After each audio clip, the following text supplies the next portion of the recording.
So everyone who's joined us, welcome to the Testing Peers. We're going to try and experiment by doing a live podcast at the EuroSTAR conference. So thank you for witnessing this first. So I'll first start by introducing Chris. Hello, I'm Chris. I'm a quality practice manager at a startup called eBait. I've only been here in this company for 3 months, so it's all very new, getting to start a new quality function out from the ground. It's all very exciting and also incredibly terrifying. As for an interesting fact that we are going to give you, just to let you into our lives just that little bit more, I am a very big Eurovision Song Contest fan, and if anybody wants to talk more Eurovision, I'm super up for that. Also testing, let's talk about that too. David. Yes, hi then. I'm a group lead at Cambridge Consultants. We're a sort of product development company that produce products for clients. And so we work on a variety of different projects, and I'm overseeing a group of 20 testers and the test output that they do on all these projects. My interesting fact is the fact that I run marathons, basically, and ran the virtual London Marathon a couple of months ago. Russell. You put us all to shame there. I'm actually here at the EuroSTAR conference helping in the test clinic. When I'm not doing that, I work for a company called Scott Logic. I'm a delivery manager. The last 10 years, I was a test manager. My interesting fact is I've got a puppy who's in the room next door. So if you hear screams, shouts, it's either escaped or it's having an accident on the floor. I'm running away, trying to deal with it. So we'll see how that goes. Where we go next, we have a fourth member who can't join us because he's a bit unwell today. So get well soon, Simon. So I was just going to say a quick thank you to our sponsors. The mics that we're using here are provided by Saffron QA. They're a recruitment and consultancy service provider, exclusive for software testing. And if you're interested, you can go to our website and show notes of our podcast. Chris, so tonight, what are we going to be talking about? So when we proposed doing a live podcast, Ronan, who works for EuroSTAR conferences and is obviously a great muse for all great things that we have, he suggested something to do with virtual conferences because we're here. But we thought that's probably a bit too narrow. So what we're going to do is concentrate a little bit on home and away differences and just chat about how that affects us as testers, as leaders, and as conference attendees, or indeed volunteers. And we're just going to talk about it. The way we generally run this podcast is we just have a conversation about these sorts of things from the perspective as leaders and testers. But before we get into the nitty gritty, we like to have a little bit of what we call banter. There you go. There's Dembe. Perfect timing. And doesn't like your banter. Well, who does like my banter? Let's be honest. Ben, our sponsor, likes to tell people when to skip this part, but I'm a stubborn man. What I thought might be quite an interesting thing to talk about is if you would go back to the beginning of your career and you were going to be able to look at what could it have been like to work from home when you started as a tester, paint that picture for me. Are you meaning how we would have expected to work from home? Yeah, how could it possibly have worked? I think it's different, depending on whether you do software or hardware testing. I did do software testing. I did work from home for a couple of years and converted half my garage in order to help support that.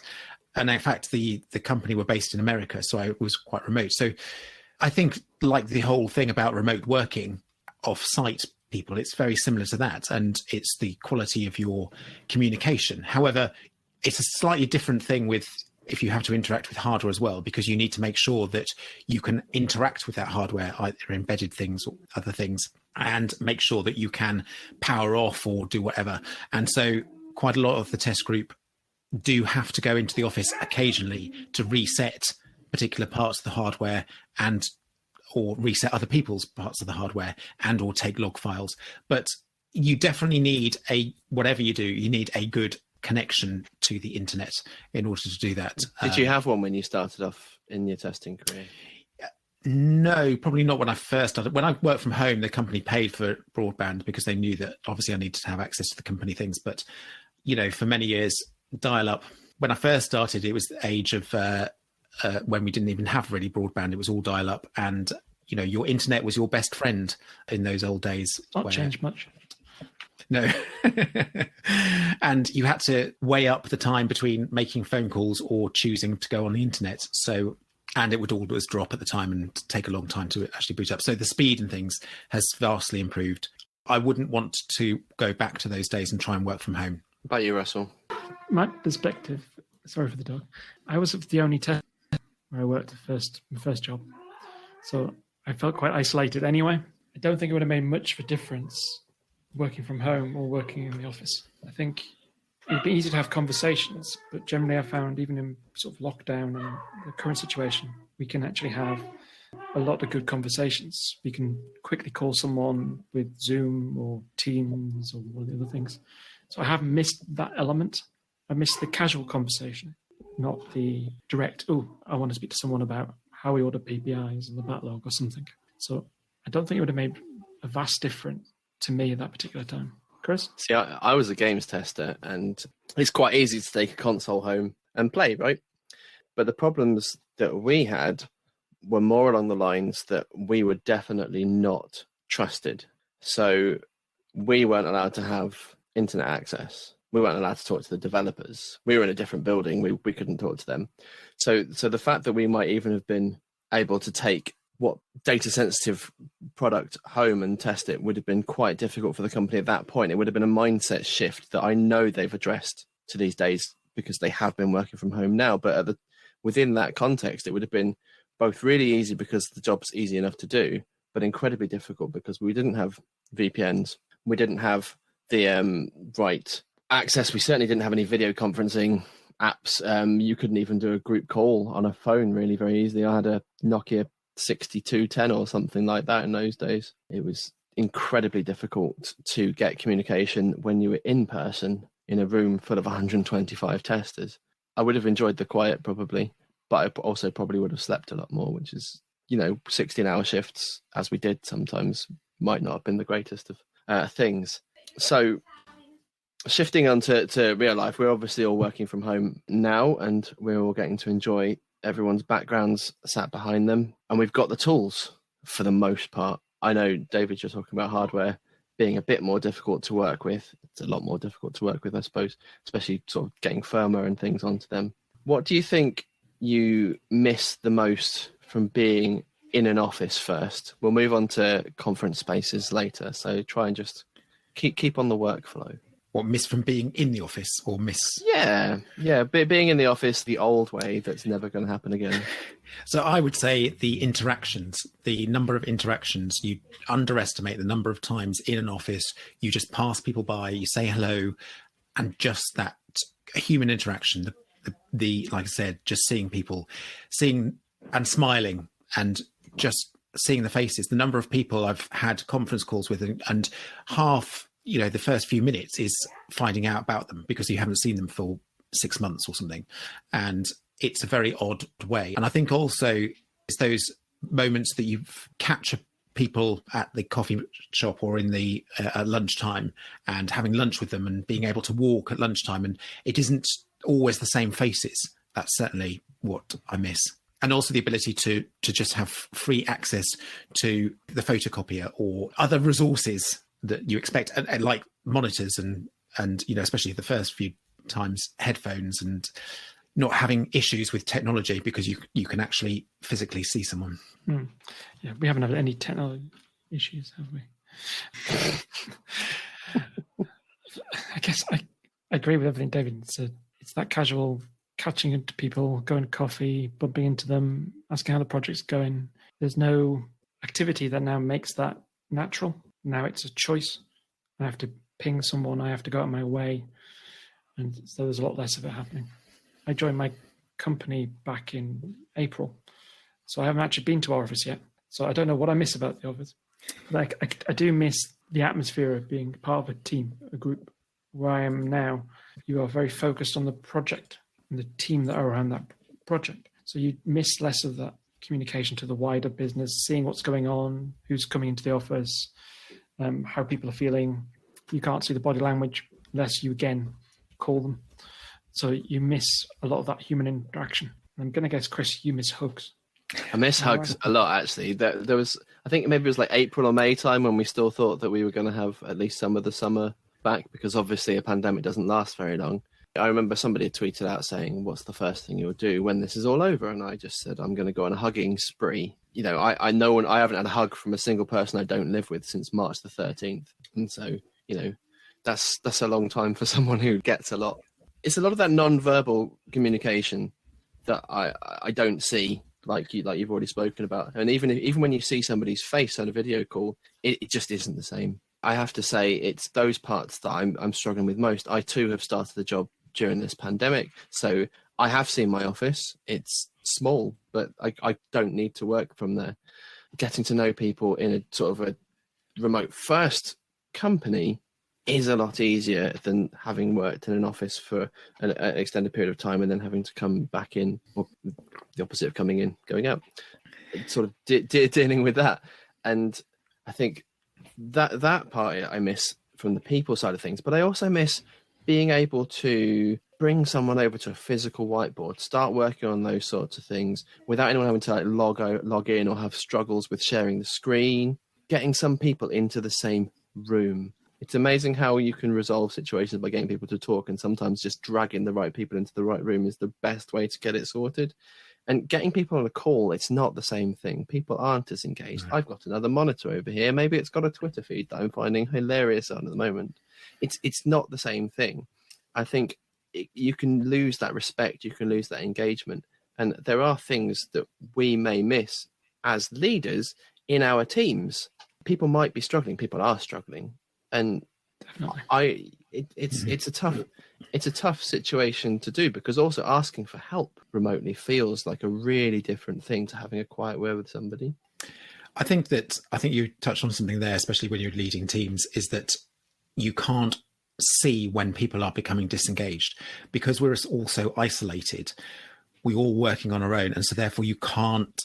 Both the individual feels that they're isolated and doesn't always reach out, and as a manager you feel like you're imposing yourself on them if you request a meeting, and so that might feel a bit confrontational sometimes. So it's a very fine line as to checking up on your group but also not interfering with what they're actually doing. And those subtleties of spotting changes in behavior are non-existent because you're that much removed. You can't do that. Yeah, makes sense.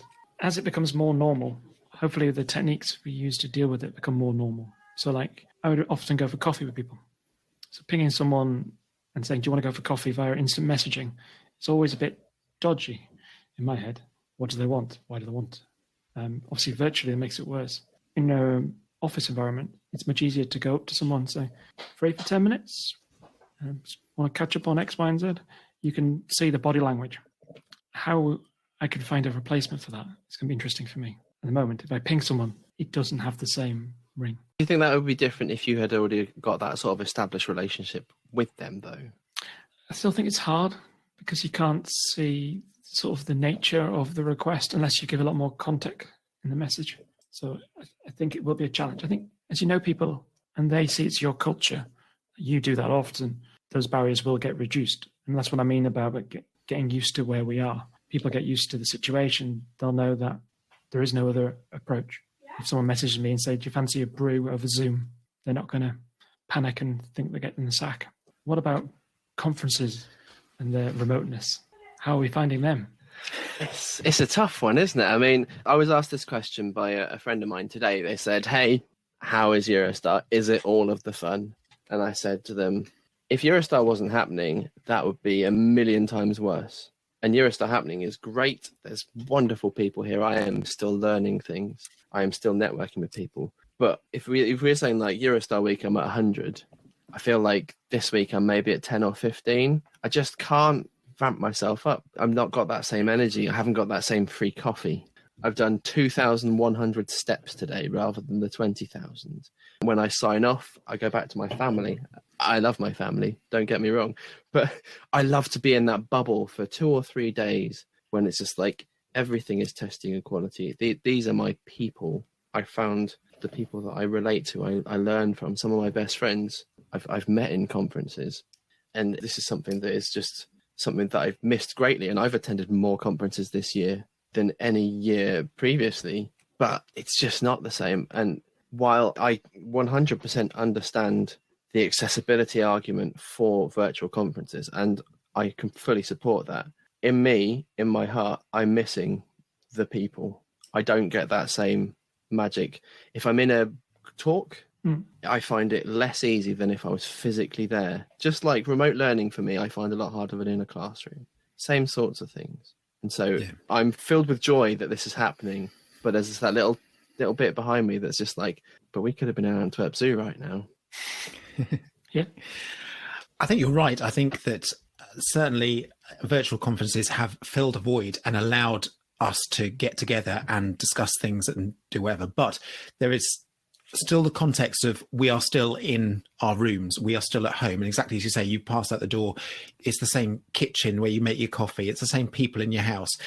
You don't have that buzz, that event feeling. You know, you are going somewhere special. There is a special buzz about it, and it's as much the sort of noise that, you know, in the foyer before you actually enter it. It's a bit like going to the theatre or something like that. You know, it's that expectation of what are we going to hear. It's a shared thing that we have only with those people that are there. Whereas virtually, you are all remote. You are all separated and in your own little chasm, which we have been in for probably 6-8 months, and there isn't a context. We are just here looking at the same screen as we have done through our work probably, and we don't have that same buzz. So absolutely, I congratulate people for doing it, and I think it's very valid, but I don't think it has quite the same impact because we don't have the same sort of buy-in ourselves of it being an event as attendees. Yeah, I think it's interesting to see. I would love to know the stats about dropouts, how many people actually attend sessions, don't attend sessions, in person versus a digital conference. You know, what the numbers are like, how it adapts. Because myself, I've signed up to other virtual conferences and I've gone to 1 out of 10 things. Not because I didn't want to go to 10, but I found it very hard to switch from whatever I was doing to go back to the conference. I couldn't invest my time. And it is interesting to see how much emphasis we put on our own time conferences. It's harder, definitely, to do Zoom and video calls. I think we mentioned it. It's been mentioned at this conference. I think the sessions have been reduced in time. Try and mitigate some of that. It's still hard. It's not the same experience. I'm sat here on my work computer. So guess what? Email goes, my attention gets dragged towards it, and it shouldn't. And I can make a choice. I can use a different laptop to do this sort of stuff. But I've chose to be slightly more attached. It's like the people with phones, with emails. I often turn them off at conference, but it's harder when you're in the same space that you've been working for the last 6 months. And you've got to find that sort of compromise. And I think Chris mentioned this. It's not the same, but it's still good. Could be better, could be worse. But I'd rather go to these events and meet some people than go to no events and meet no one. You have to hope that the tools that we're using are just going to get better over time as well. Yeah. Because we've had connectivity issues. These things should get better, shouldn't they, as these become more normal? Supply that should help. We want more online conferences. We need more tools for them. People will start building them because people will start buying them. Yes. And also they will have enhancements in them to allow more things. But having said that, some of the issues may well be connectivity issues with the people that are speaking and connecting and things like that. And that is very difficult because that's all in the hands of the suppliers at the end of the day. You can mitigate that to a degree by pre-recording things. Yes, which some conferences have. Yeah, I'd rather have a live thing with technical difficulties than a pre-recorded personally, because it feels more like you can adapt to the situation. But there's an element that says you can't see the room.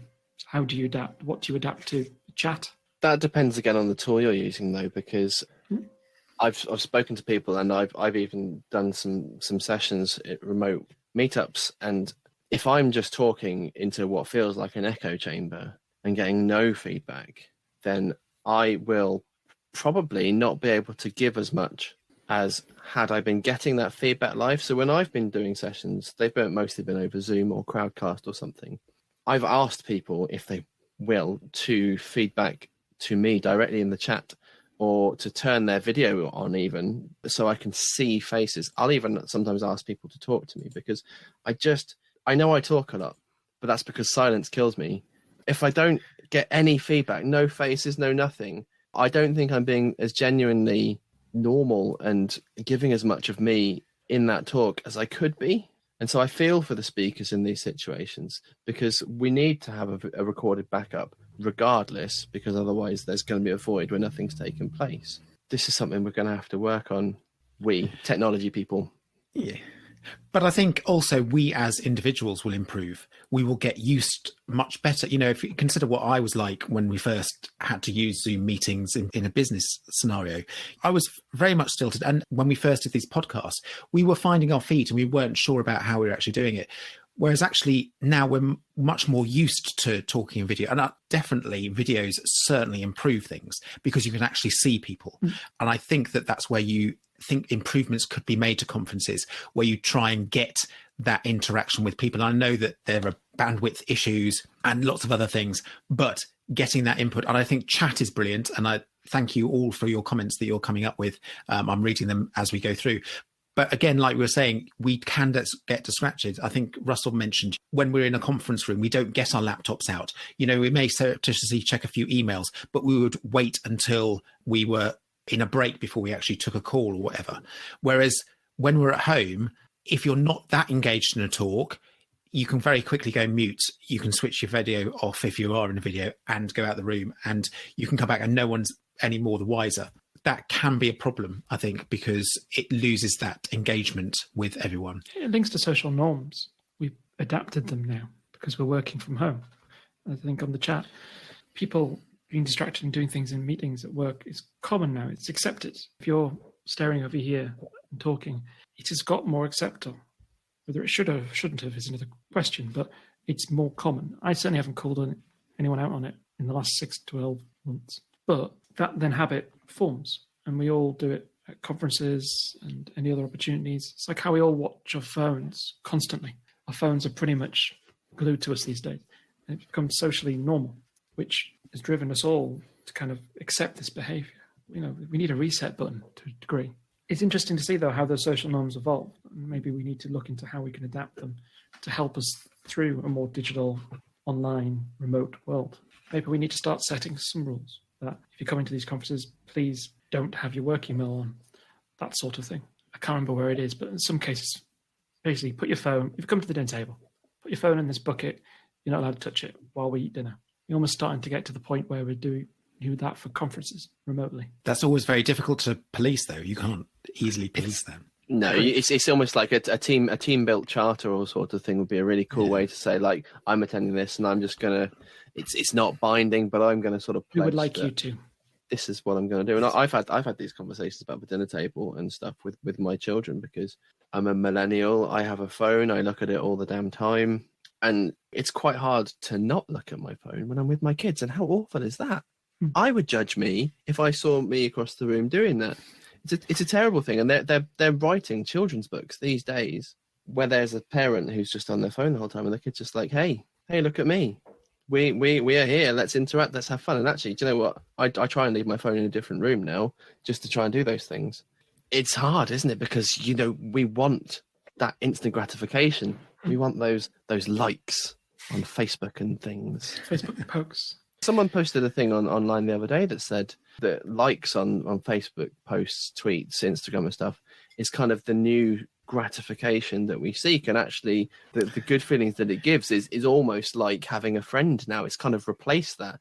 We've got a comment here from someone that's just said that they're concerned that people will find it too more comfortable to interact online rather than in person. I think that's a real it's a very it's very Demolition Man type thing, isn't it? But also I think that the youth of today are very much in that mindset anyway. I think it's catching up to people sort of our age now, because we are so used to doing it. And in fact, one thing about going back into potentially the office is that they're sort of thinking about if one person is remote in a meeting, then everyone's remote. So it's one remote, all remote, which is a very odd thing. You know, so if you've got 5 people in the office and 1 person out, all 6 people are going to be dialing in order to get the call. You're confirming that actually we're recognizing that someone's remote, which to a certain extent is better, because I have been in the past, you know, in the good old days, there was one person remote and they would be lost. You know, everyone in the room would be having their banter and having a laugh, and the other person, you're so disengaged because you're not there, you don't get the jokes, you don't get those subtleties.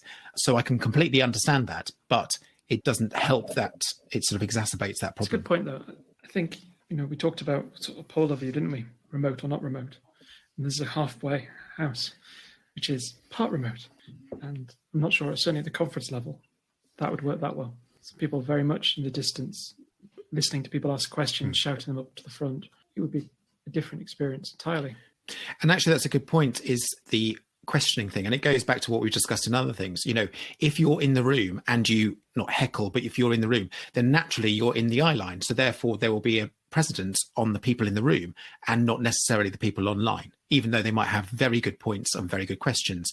And you need to make that distinction. But on the other hand, they're always usually second best because they're not actually present in the actual room. This is the whole FOMO thing. We had discussions about communication tools, that we were going to adopt communication policies within the workplace. And there was one person that carried with them some baggage from an old workplace where they used Slack, and people had it on their phones, and people were making architectural decisions. They were making work-based decisions based on Slack. And they said, when we were talking about tools, we cannot use Slack, simply because that was the tool that was used, and they didn't want to be left out of those sorts of things going forwards. And we need to consider those things when we're going forwards, because we don't want to be explicitly exclusive, but we still need a tool that's going to enable asynchronous communication and working, because we have to be flexible in a remote working world. I'll get off my pedestal now. You need it. You're quite short. Well, you wouldn't know. Do you know, there's a fun fact for everyone here. David and Russell have actually never met each other. And Simon, our fourth member, has also never met David or Russell. I am the only person that's met everybody here. So you are the glue. I mean, I feel like I'm some sort of, Cupid for testing leaders. It's a strange place to be. Well, also, we've described this as a therapy session as well for us at times, haven't we? Well, the Testing Peers was formed because in our workplaces, we didn't have people that we could be accountable to. We didn't have people that we could maybe rant to that could understand our domain and we could share with properly. And I was sat in my workplace going, I need to talk to people. I don't have that group. And so I reached out to a bunch of people that I had met in conferences or meetups or worked with before. Eventually, 3 of them carried on talking to me quite a lot. And Simon really wanted us to do a podcast. And that's kind of where we came from. And that was because we were stuck and we needed that outlet and support together. And that's worked in a remote world. David, do you have regrets about that? Just me. No, not yet, no. I did the dad jokes. Thank you for joining us in this podcast recording. It's been a lot of fun. We quite like doing these end-to-end pods. They're just a little bit easier for flow. And if you do like what we do, please follow us on Twitter, Instagram, LinkedIn. We're Testing Peers on there. We have a Patreon if you really like us, patreon.com/testingpeers. All of our stuff is available on testingpeers.com. We've managed to get the branding right, at least. Thank you, Russell. Really, we're just on a journey here. We're just talking. We want to be able to support each other and talk about things. And if you find it helpful, if you could suggest alternatives or different approaches, if you think we've missed something out. We had feedback once that we weren't introducing each other's names, so we're trying to make sure we do those things. We want to get better. We do retrospectives every few episodes to try and improve our processes and stuff. We are trying to get better, and we really appreciate you listening and participating. Thank you very much. For now, it's goodbye from the Testing Peers. Goodbye.